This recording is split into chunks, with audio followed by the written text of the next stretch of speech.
আমার Reno Kwid গাড়িতে starting problem দেখা দিয়েছে। এর আগে কিন্তু এরকম প্রবলেম কোনো দিনই হয়নি।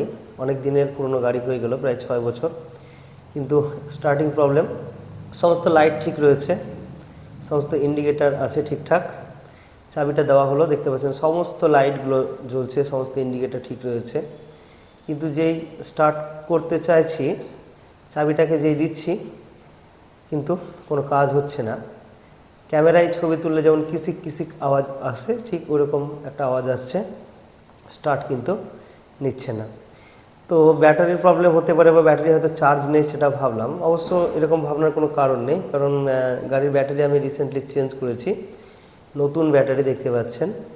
তাও ব্যাটারিটাকে একটু চেঞ্জ করে চেষ্টা করে দেখলাম।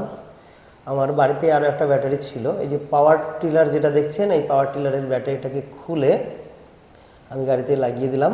এরপর এবার চেষ্টা করে আরও একবার দেখছি আমি স্টার্ট হচ্ছে কি না। তো হর্নও বাজছে এবং সমস্ত ইন্ডিকেটার ঠিকঠাক রয়েছে, কিন্তু যে প্রবলেম ছিল, প্রবলেম সেই একই, স্টার্ট কিন্তু হচ্ছে না। তো এই হচ্ছে প্রবলেম।